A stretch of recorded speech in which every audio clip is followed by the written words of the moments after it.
So in my video where I talked about the fact that I don't care who the Israelites are, I don't care what their religion is, I don't care what their beliefs are, because it has no bearing on me. This person made the comment that the promise was only made to Abraham and his descendants, which is exactly my point. You see, my lineage does not go to Abraham. My lineage does not go to Israelites. I know exactly where my lineage goes to, and it has absolutely nothing to do with Israelites or Hebrews. Now, although there are those who will disagree with me, even though they do not know my family line, they will still suggest that the people who were Igbo or Yoruba or Mali were still Israelites, and those who came across on the slave ships were still Israelites.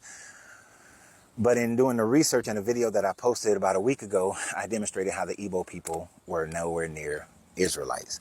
So since that's where part of my family lineage comes from, and the Mali people certainly weren't either, then I can, without a shadow of a doubt, say that my heritage has nothing to do with the Hebrews or the Israelites. So therefore, any promises made to them by their God has no bearing on me. But I want you to think about this more critically.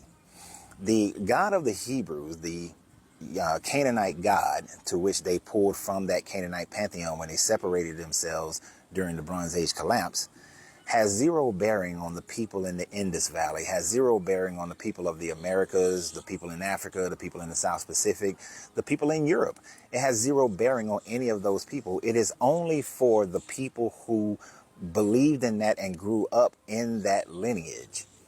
And beyond any shadow of a doubt, scientific history demonstrates that there were people in the Indus, people in Africa, people in the Americas, long before there was an Israelite ever mentioned, long before the falsified story of Adam and Eve, because that's where we literally have to go to.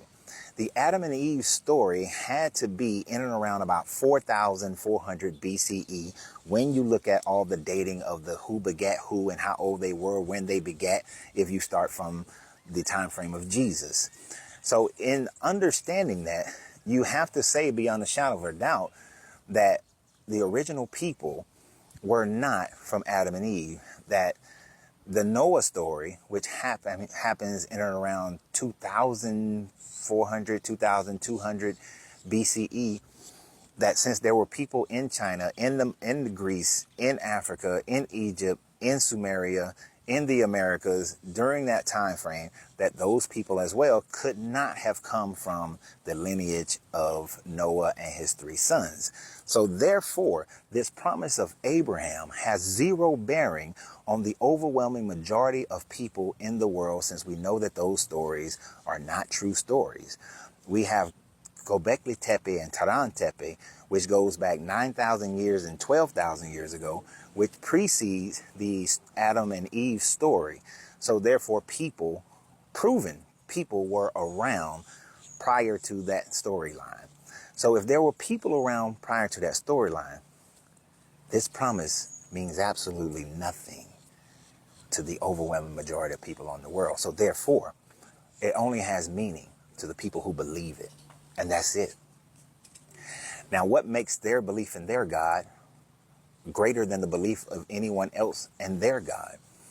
If the people of the Indus Valley said that Brahma made a promise to them that they would hold the land in India as the Holy Land, and that they will have a kingdom that will rule the world for 1,000 years, then what the Hebrew story doesn't invalidate their story.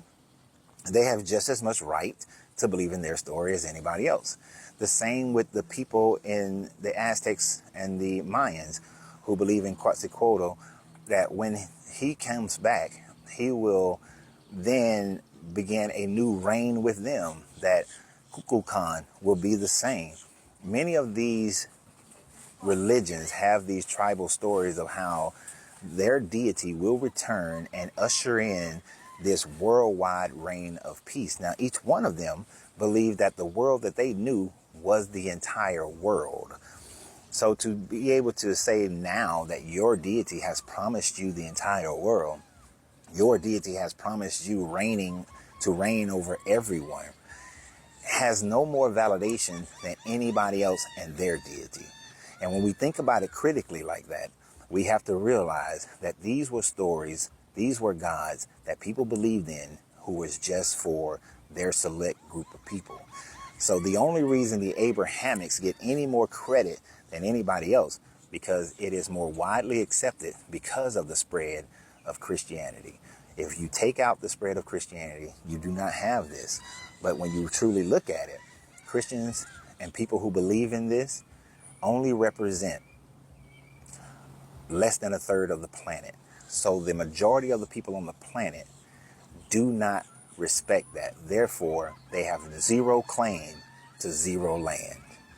So think critically and always remember, you have to free yourself to be yourself because your greatness is non-negotiable. Good journey, good vibration.